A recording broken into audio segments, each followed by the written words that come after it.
राष्ट्रीय स्वयंसेवक संघ की यात्रा अनेक उतार चढ़ाव, कठिनाई, संघर्ष, तीन प्रतिबंध, इस सब का सामना करते करते यहाँ पर पहुंची। शायद ही किसी संगठन ने अपने जन्म के बाद अपने विस्तार में इतनी कठिनाइयों को झेला जितना राष्ट्रीय स्वयंसेवक संघ ने झेला है। कई बार लगता था कि ये प्रकाश देने वाली ज्योति शायद हमेशा के लिए बुझ तो नहीं जाएगी। ऐसे भी समय संघ के जीवन काल में आए, परंतु और प्रदीप्त होकर ज्योति फिर से एक बार और आज न केवल भारत के माध्यम से विश्व भर में स्वधर्म और स्वराष्ट्र के लिए किस प्रकार से आत्मसम्मान की जागृति की जा सकती है, इसका एक उत्कृष्ट उदाहरण राष्ट्रीय स्वयंसेवक संघ ने स्थापित किया है। संघ अपने आप में एक अनूठा संगठन है। 1925 का कालखंड जब संघ की स्थापना हुई, उन्हें डॉक्टर साहब सोचते थे कि देश गुलाम क्यों हुआ, और जब तक गुलाम करने वाले देश को गुलाम होने के लिए बाध्य करने वाले कार्यों को निर्मूल नहीं कर सकते, देश की स्वतंत्रता को कभी हम अक्षुण्ण नहीं रोक सकते। वो डॉक्टर थे, रोग को मूल से निर्मूल करने का जो गुण था, उसी के कारण आज संघ को ये कार्य पद्धति से रोकने पड़ा। जब संघ की स्थापना की, कोई बड़े बड़े स्कूल, कोई बड़े बड़े कॉलेज, कोई बड़े बड़े थीसिस, ऐसा कुछ नहीं था।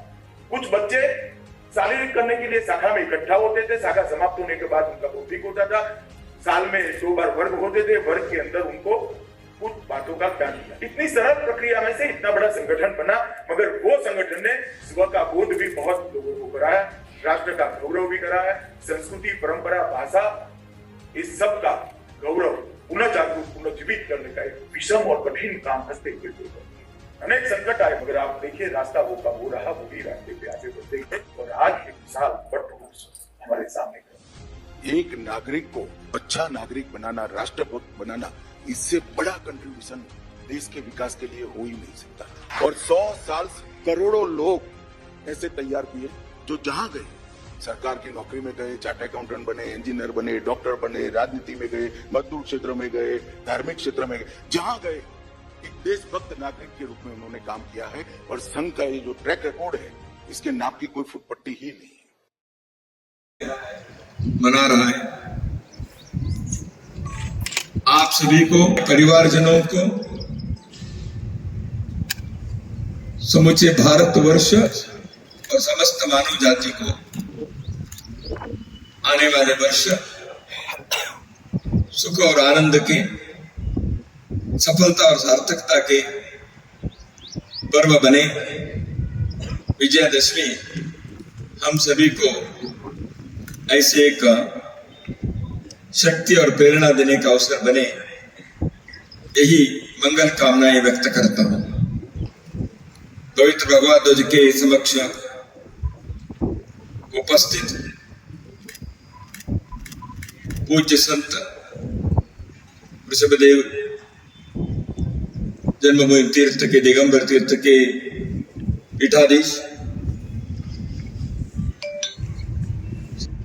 अयोध्या जी के इस पुण्य नगर के नगरवासी, राष्ट्रीय स्वयंसेवक संघ के महानगर के माननीय संघचालक श्री विक्रमा प्रसाद जी, संघ के प्रांत और अन्य स्तरों के सभी अधिकारी वृंद, संघ के कार्यकर्ता, स्वयंसेवक बंधुओं, आज विजयादशमी के इस अवसर पर पूज्य संत महाराज जी ने और श्रद्धेय साध्वी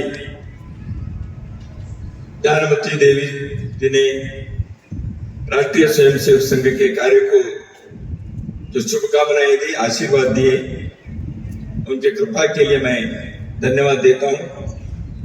उत्सव अपने हिंदू समाज में युगों युगों से चलते आए हैं। अयोध्या जी के नगरवासी के लिए तो विशेष रूप से इसके कहने की आवश्यकता नहीं है। प्रभु श्री राम ने लंका में रावण के संहार करते हुए धर्म की जीत को जो दुनिया के बीच स्थापित किया। ऐसे एक ऐतिहासिक प्रेरणादायी समाज के पुरुषार्थ को जागृत करने वाले यह मंगल उत्सव है। पिछले 9 दिन नवरात्रि में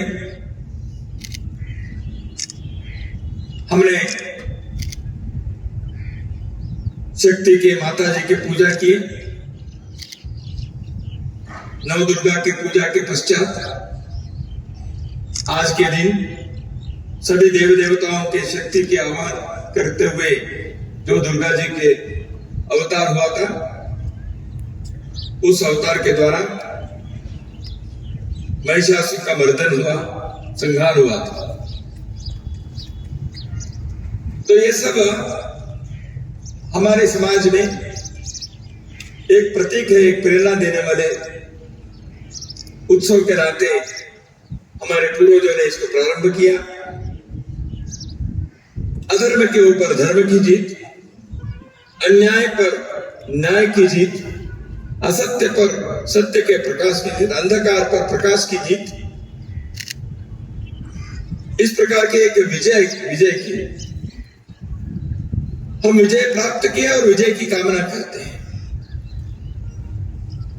तो ऐसे एक विजयाकांक्षी समाज के निर्माण करना, वह विजय सत्य के, धर्म के, न्याय के, प्रकाश के, ज्ञान के, ऐसे विजय होना चाहिए। इस दृष्टि से हमारे पूर्वजों ने विजयदशमी के पर्व का प्रारंभ किया। आज तक और आने वाले अनंत काल तक यह मृत्युंजयी हिंदू समाज इस पर्व को इसी भावना से, इसी विचार से, इसी चेतना से आगे भी करते रहेगा।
वो जीवन चरित्र है, इसे राम जी के जीवन चरित्र को स्वीकार करने से ही परिवार बचेगा।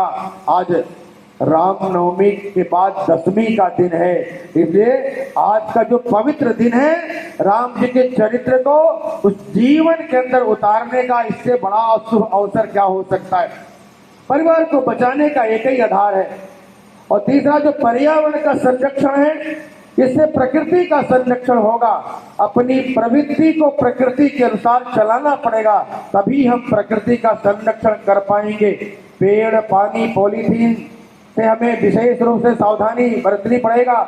पेड़ों की रक्षा और उसका संरक्षण, जल का संरक्षण और पॉलीथीन मुक्त हमारा कार्य और कार्यक्रम हो। इस प्रकार की कार्य योजनाओं को लेकर चलेंगे तो पर्यावरण का संरक्षण होगा। स्वीकार करके श्रद्धा से, भाव से, भक्ति से उस कार्य को स्वीकार करके, अभी भी समाज का बहुतायत वर्ग है जो संघ से नहीं जुड़ा। अभी भी अपने मोहल्ले में बहुत सारे लोग हैं जो संघ के विचारों से नहीं जुड़े। ये शताब्दी वर्ष हमारे लिए अवसर है, ये शताब्दी वर्ष हमारे लिए सौभाग्य का समय है कि हम ऐसे समाज के उन लोगों के पास जाएंगे, समाज के प्रत्येक उन व्यक्तियों से समाज को संघ के निकट लाएंगे। संघ के निकट समाज को लाना, यह हमारी पहली प्राथमिकता होनी चाहिए। संघ और समाज दोनों एक रूप हो, एकाकार हो, ये हमारी प्राथमिकता है। कैसे समाज और संघ एक हो जाए, ये हमारी प्राथमिकता होनी चाहिए।